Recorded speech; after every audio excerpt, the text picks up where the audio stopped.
우리가 살아가 보면은 알 수 있는 것이 축복에 관한 문제입니다. 이 만남이라는 축복이 얼마나 우리에게는 귀한 것인지는 이루 말할 필요가 없을 것입니다. 누구를 만나느냐에 따라서 인생이 달라지고요. 누구를 만나느냐에 따라서 인생이 힘들어지기도 합니다. 진정으로 우리가 하나님을 만나는 것이 우리 인생에서 가장 귀한 축복이라는 것을 믿으시기 바랍니다. 하나님을 어떻게 만날 수 있을까요? 예수 그리스도이죠. 복음이죠.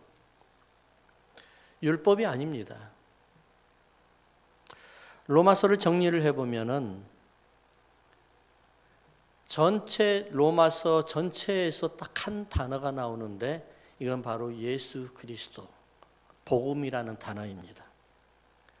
우리가 이것에 인생을 걸어야 됩니다. 인생에서 복음을 만나는 것처럼 귀한 것이 없습니다. 우리는 매일 예수님을 만나야 하고요. 그분을 닮아가기 위해서 우리는 계속해서 노력을 해야 됩니다. 하나님의 풍성한 은혜를 경험할 때까지 우리는 예수님을 닮아가야 됩니다. 닮아간다고 하니까 참 어려운 일 같은데 사실 생각해 보면은 그렇게 또 어려운 일이 아닙니다. 닮아간다는 것은 모방하는 겁니다. 내가 어떤 분을 내 목표로 정해놨으면은 매일처럼 그분을 모방하고 단순히 반복하고 계속해서 하는 겁니다. 처음에는 어렵겠지요. 그렇지만 시간이 지남에 따라서 우리는 분명히 그분을 닮아가고 있고 그분과 함께 하는 것을 우리는 느낄 수가 있습니다. 부모님들이 어떻게 우리를 길렀을까요? 우리가 또 자녀들 낳아보고 길러보면은 우리가 참 어디서 많이 보는 것 같은 느낌이 들어요. 뭘까요? 우리 부모님이 우리를 기를 때 하였던 모든 것들을 우리는 따라하는 겁니다. 우리는 아이를 낳을 때 누구한테 교육받거나 훈련받지 않았습니다. 어머니가 하시는 거, 아버지가 하는 것을 우리는 보고 배우면서 자라면서 우리는 어머니가 하시는 대로, 아버지가 하시는 대로 모방하고 따라한 것입니다. 이것이 바로 복음입니다. 우리가 우리의 목표를 삼았으면은 예수님이 하시는 것, 복음서에는 예수님이 하시는 수많은 일들이 있습니다. 제자들과 함께 있었고, 수많은 이스라엘 민족들과 함께 있었고, 바리새인들과 함께 있었습니다. 그 예수님이 그 공중 때는 어떻게 하시는가 보고 12제자에게는 어떻게 제자 훈련을 하는 걸 보면서 우리는 따라하는 겁니다. 그러다 보면은 우리가 예수님과 동일한 일들을 하게 되는 겁니다. 아인슈타인이 상대성 이론을 가지고 세미나를 하고 다닐 때였습니다. 그때 당시에는 지금처럼 줌이나 아니면은 SNS 아니면은 다른 것들 그런 것들이 없었기 때문에 오직 연락할 수 있는 건 방법은 전화 아니면은 편지였습니다. 수많은 곳에 상대성 이론을 가지고 이제 전파를 해야 되기 때문에 세미나를 하고 다녔는데 어느 날 약속을 정해놓고 그 날짜에 맞춰야 되는데 아인슈타인이 심한 독감이 걸렸습니다. 좀 나아지겠지 하면서 기다려보는데 독감은 더 심해지고 아예 목소리가 나오지 않았습니다. 너무너무 걱정이 되었습니다. 왜냐하면 아인슈타인을 기다리는 수많은 사람들이 기대하고 분명히 모였을 텐데 이거를 펑크를 내자니 이거는 말도 안 되는 거고 그러더니만 어느 날 아인슈타인이 운전기사가 비서가 선생님 제가 한번 해볼까요? 그러는 거예요. 아니 이 사람아 당신이 어떻게 이거를 해? 아니 무슨 말씀하세요 선생님? 제가 선생님이 세미나하는 것을 300번이나 더 들었습니다. 이제는 제가 토시 하나도 안 틀리고 다 소화할 수 있습니다. 어쩔 수 없이 아인슈타인은 비서에게 세미나를 맡겼습니다. 그리고 너무나 못 믿어서 집에서 그냥 가만히 있지를 못하겠어 호텔에서 만나기로 했는데, 호텔에서 세미나 하기로 했는데 호텔 대강당이 앞에서 회중들과 함께 섞여서 저 구석에 앉아 있었습니다. 마스크를 하고 모자를 푹 들러 쓰고 앉아 있었습니다.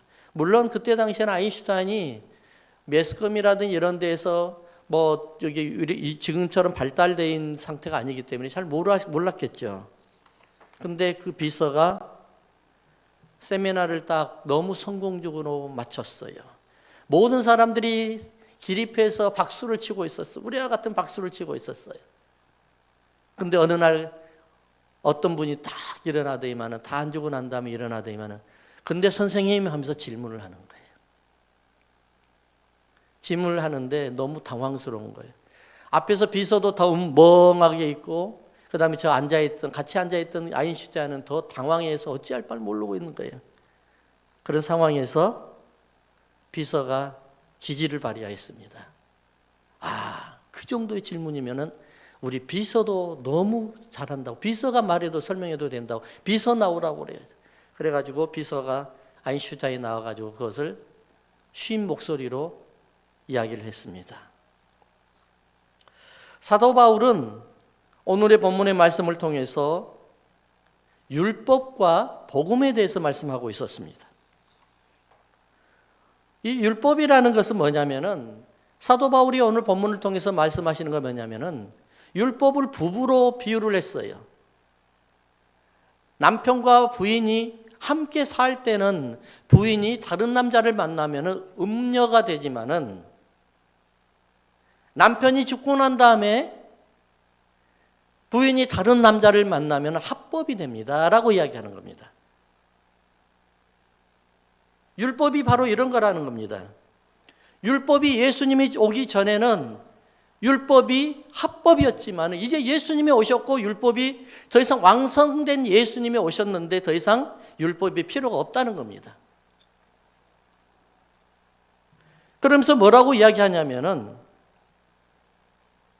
죄가 율법을 이용해서 사람들을 노예를 만드는 것처럼 율법이 살아있을 때까지만 우리를, 그리고 사람들을, 복음을 모르는 사람들을 그 법 아래 있게끔 할 수 있다는 것입니다. 율법은 더 이상 이제 필요 없어요. 왜 그러냐면은 예수님이 오셨어요. 율법이신 예수님께서 오셔서 우리 가운데 율법을 완성해 놓으셨어요. 그렇기 때문에 우리는 더 이상 율법을 붙들어야 될 이유가 없어요. 이젠 예수님을 붙들어야 되는 겁니다.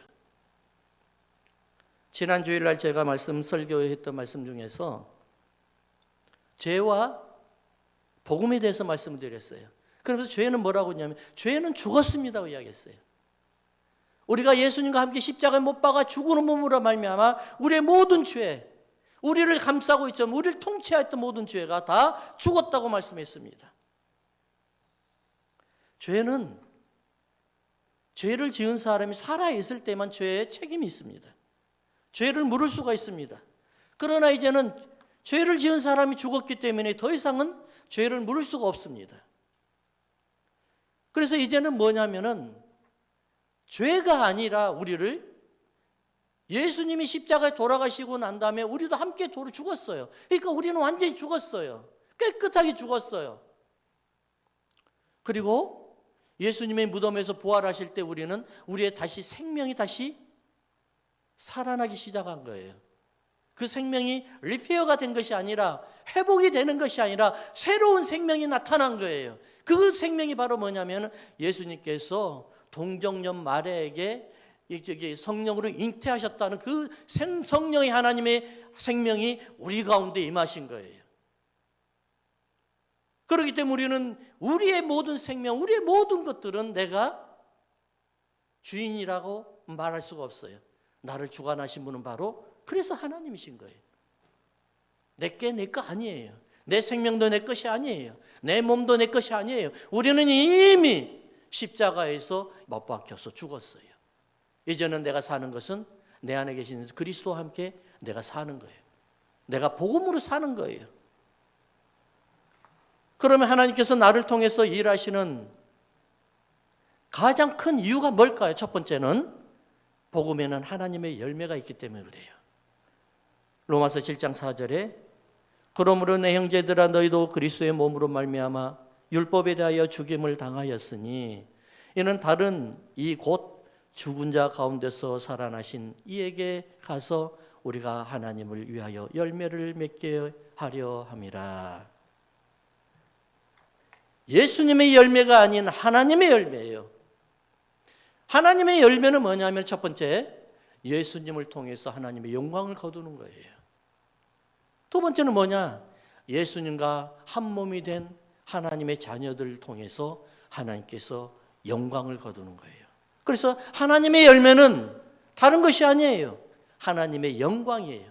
여러분을 통해서 하나님께서 일하셔서 그 일을 통해서 하나님의 스스로 영광을 거두시겠다는 거예요. 율법은 사람이 이루는 겁니다. 사람이 만드는 거예요. 율법을 통한 열매는 사람의 영광이에요. 나의 영광이에요. 하나님의 영광이 아니에요. 그래서 우리는 지난주에도 말씀드렸지만 할례라는 것을 말씀드렸어요. 할례는 나의 능력과 힘을 잘라내버리는 거예요. 나의 생명을 잘라내버리는 거예요. 성경에 나오는 바리새인들이 자기 자랑을 아주 잘합니다. 그들은 율법에 완전히 도 같은 사람들이요, 율법에는 아주 뒤로 가라면 두 번째 하라면 서러워하는 사람들입니다. 그러나 그들이 맺히는 열매는 뭘까요? 그들의 열매입니다. 하나님의 열매가 아니에요. 사랑하는 성도 여러분, 우리는 하나님의 열매를 맺어야 돼요. 나를 통해서 일하시는 우리 하나님, 내가 연약했을 때 나를 일으켜 주시면서 하나님께서 나를 치료해 주시고 일으켜 주셔서 그리고 하나님께서 거두시는 그 영광의 열매, 그 열매를 거두시기를 주의 이름으로 축원합니다. 우리 하나님은 죽은 자 가운데서 나를 생명가고 생명으로 일으켜 주셨어요. 그것이 바로 하나님의 열매예요. 그게 하나님의 영광이에요. 요즘 제가 기도의 제목이 하나가 더 늘었어요. 저와 오랫동안 알고 지냈던 선교사님의 말씀이에요. 선교사님이 선교지에서 30년 동안 선교를 하셨어요. 사모님은 병들어 계셔요. 산소호흡기를 끌고 다녀야만이, 산소통을 들고 끌고 다녀야만이 살 수가 있어요. 폐가 한쪽이 없어요. 한쪽은 겨우 살았는데 20%밖에 안 돼요. 그래서 10m, 20m 가면은 그냥 숨이 가파요. 겨우 생명만 유지할 정도로 살고 있었는데 지금은 조금 많이 좋아졌어요. 그나마 중요한 거는 뭐냐면은 그 선교사님이 은퇴를 하셨는데 한국에 돌아갈 집이 없다는 거예요. 사모님의 친정집에 들어가셔서 지금 얹혀 살고 계세요. 목사님은, 선교사님은 그 사모님의 병수발을 하고 계세요. 너무나 가슴이 아프더라고요. 저는 그래서 기도를 했어요. 하나님, 기도하고 있어요. 하나님, 제가 능력이 되면은 하나님 저분들의 집을 한번 구입해 드리고 싶습니다. 근데 제가 능력이 되나요? 우리 교회가 능력이 되나요? 안 되죠. 그래서 하나님이 하시는 거예요. 내가 능력이 없으니까 하시는 거예요. 하나님 분명히 하실 줄 믿습니다. 왜 그러냐면은 저는 그분에게 긍휼한 마음도 있지만은 긍휼한 마음이 아니라 우리 하나님께서 하나님을 위해서 평생을 목숨을 바치고 생명을 바치고 온 인생을 바쳤는데 하나님께서 책임지시고 하나님께서 그 인생을 통해서 영광을 거두신다는 그 모습을 보여드리고 싶어요. 누구에게? 많은 사람들에게. 하나님께서 일하시고 하나님께서 살아계시고 하나님께서 그 선교사님을 위해서 돌보고 계신다는 것을 많은 사람들에게 자랑하고 싶어요. 왜냐하면 그것이 바로 우리 하나님의 영광이기 때문에 그렇습니다. 우리 하나님은 살아계십니다. 우리의 기도를 듣고 계십니다. 몸이 연약하고 마음이 연약하고 생활이 연약하고 힘들고 고난 속에 있어요. 그럼에도 불구하고 우리 하나님은 우리에게 기도를 원하세요. 왜요? 우리가 다 끝났다고, 마지막에 끝났다고 선포할 때 우리 하나님은 그때 일하시고 영광을 받으실 줄로 믿기 때문에 그렇습니다. 율법은 내가 이루는 것이에요. 율법은 내가 영광 받는 것이에요. 하나님의 영광이 아니에요. 내 능력 내가 받는 것이에요. 내 영광을 나타내는 것이에요. 하나님의 영광은 내가 완전히 죽었을 때, 내가 아무것도 할 수 없을 때 나의 생명을 통해서 하나님께서 영광 받으셨고, 나는 모든 것을 다 포기하고 있었을 때 우리 하나님께서 나를 통해서 다시 일으키시고 세우시고, 그리고 모든 수많은 사람들이 나를 바라보면서 하나님은 살아계십니다 고백할 수 있도록 하나님의 영광을 거두는 것이 바로 복음입니다. 두 번째는 보니까 7장 6절을 한번 볼까요? 이제는 우리가 얽매였던 것에 대하여 죽었으므로 율법에서 벗어났으니 이러므로 우리가 영의 새로운 것으로 섬길 것이요 율법 조문에 묵은 것으로 아니할지니라. 두 번째는 율법이 아닌 성령으로 하나님을 경험하는 거예요. 하나님께서 나를 통해서 일하시는 목적이 바로 이거예요. 이제는 율법이 아니란다. 나를 경험하고 나를 바라보기 위해서는 너는 율법이 아닌 성령을 통해서 나를 바라봐야 되고 나를 경험해야 되고 나를 만나야 된단다. 이것을 알려주고 있는 거예요. 우리가 6장에서는 죄에 대해서 죽었다고 말씀드렸어요. 그리고 7장에서는 율법에 대해서 죽고, 그리고 난 다음에 8장이 바로 뭐냐면은 8장은 영광, 하나님의 영광에 대해서 나오고 있어요. 우리가 7장을 보면서 우리가 느낄 수 있는 게 뭐예요? 우리가 진짜 사도 바울이 애타게 찾고 있는 것이 뭐예요? 복음을 만나야 되는데 어떻게 만나야 되는가? 어떻게 하나님을 경험해야 되는가? 어떻게 내가 그 복음을 통해서 살아가야 되는가? 성도들은 성령의 사역에 대해서 참 많이 사실 경험하는 것이 힘들어요. 요즘 세상 기도하지 아니하는 세상에는 더욱더 그렇죠. 제가 아는 성령님은 오감이 아닌 육감으로 역사를 하셔요. 오감은 우리가 잘 알듯이 눈으로 보고 귀로 듣고 혀로 맛을 보고 손끝으로 만져보고 사물을 이해하는 것, 이런 것들을 통해서 바로 이것이 바로 오감이라고 그래요. 사람이 살아있을 때 가능한 거예요. 그러나 성령을 통해서 하는 것은 육감이에요. 눈에 보이지 않아요.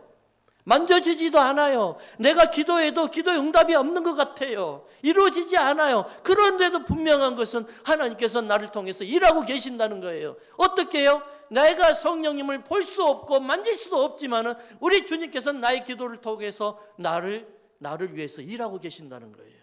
이게 육감이에요. 이게 성령님이에요. 우리는 기도하다가 지칠 수 있어요. 우리는 주의 일을 하다가 지칠 수 있어요. 그러나 중요한 것은 뭐냐? 우리는 오감으로 우리를 성령님을 확인할 수 있는 게 아니에요. 그런 분이 아니에요.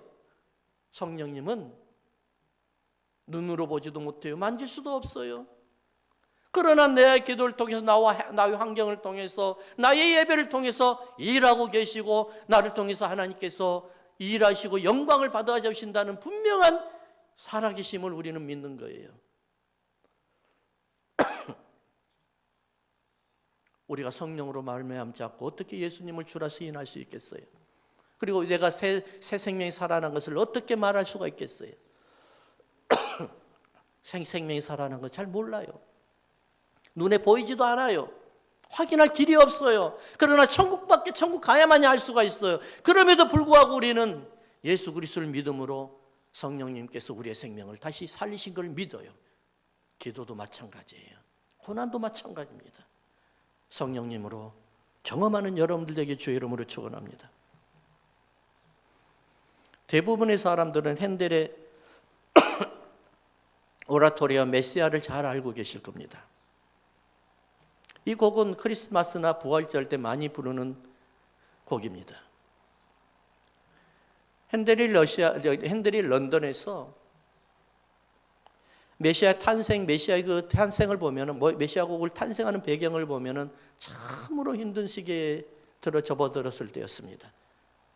핸델은 오페라 가지고 공연을 하면서 먹고 살았던 사람이에요. 근데 하는 것마다 실패를 했어요. 이제는 먹을 것도 없어요. 이제는 방도 이제는 잠자고 먹을 거 의식주까지 해결이 안 되는 상황이었어요. 너무너무 힘들었어요. 기도하기 시작합니다. 하나님, 나에게 성령의 영감을 주십시오. 나에게 성령을 영감을 주십시오. 그러면서 성령께서 하시는 그 곡을 만들어 주시기를 원합니다 라고 기도하고 있을 때 정확하게 23일째가 되는 날 너무 절박하게 기도하고 있었을 때 그때 바로 만들어진 곡이 바로 메시아의 44번의 할렐루야예요. 할렐루야. 제가 자주 듣던 곡이에요. 할렐루야, 할렐루야, 이 찬양이에요. 이 곡이에요. 그러면서 핸델이 이 할렐루야 곡을 마치고 작곡을 마치고 난 다음에 이분이 간증하는데 뭐라고 하냐면 나는 위대하신 하나님을 볼 수가 있었습니다 라고 간증을 해요. 사랑하는 성도 여러분, 성령님은 눈에 보이지 않아요. 만져지지도 않아요. 내가 힘들었을 때 나 혼자인 것처럼 아무도 나를 돌봐주지 아니하는 것 같은데 그 중에서도 우리 주님은 나를 통해서 일하고 계신다는 사실을 믿으시기 바랍니다. 왜냐하면은 너가 하는 것은, 내가 하는 것은 나의 영광이에요. 내가 너를 통해서, 너가 완전히 죽었을 때 내가 너를 통해서 일하는 건 나의 영광이기 때문에 내가 너를 통해서 나의 영광을 거두기를 원한다. 이 말씀을 우리 주님께서는 우리에게 오늘 주님 말씀으로 선포하는 겁니다. 우리가 지금 고난에 있습니까? 환난에 있습니까? 아픔을 통해서 우리는 비전이 보이지 않습니까? 제가 6장 설교를 하면서 이런 말씀을 드렸지 않습니까? 우리가 환난을 즐거워했으니까 환난은 인내는 연단은 소망을 이외함이라고 말씀하셨습니다. 왜 우리가 환난을 즐거워합니까? 소망이라는 단어가 뭡니까? 엘피스라는 단어는 바로 내가 확실히 믿는다, 확실히 자신한다, 나는 그러니까 자신감 있다라는 뜻이라고 말씀드렸어요. 이것이 믿음입니다. 하나님은 살아계셔요. 나를 통해서 일하고 계세요. 여러분, 살아계신 하나님을 만나시기 바랍니다. 지금 눈에는 안 보여요. 경험할 수도 없어요. 하지만 우리 주님은 여전히 나를 통해서 일하고 계세요. 왜요? 수많은 사람들이 나를 통해서 일하시는 하나님을 보여드리기 위함이에요. 그게 영광이에요. 우리 하나님이 살아계시구나. 우리 하나님은 나를 통해서 일하고 계시구나. 그러한 소망의 열매를 거두시는 여러분과 저가 되기를 주의 이름으로 축원합니다. 거룩하신 하나님 아버지, 오늘도 저희들은 주님 앞에 예전처럼 기도합니다. 계속해서 기도합니다. 왜냐하면 우리 주님이 살아계시기 때문입니다. 우리 주님이 살아계시지 아니하면 내가 주님 앞에 기도할 이유가 어디에 있겠습니까? 내가 주님 앞에 예배 드릴 이유가 어디에 있겠습니까? 주님은 살아계시고 나를 통해서 일하시고 나를 통해서 우리 성도들을 통해서 교회를 통해서 하나님의 영광을 나타내시기 때문입니다.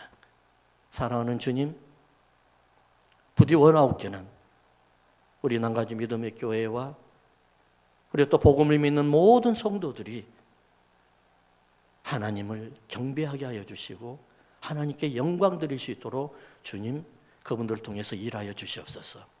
우리 주님 예수님의 이름으로 기도하오며 기도하옵나이다. 아멘.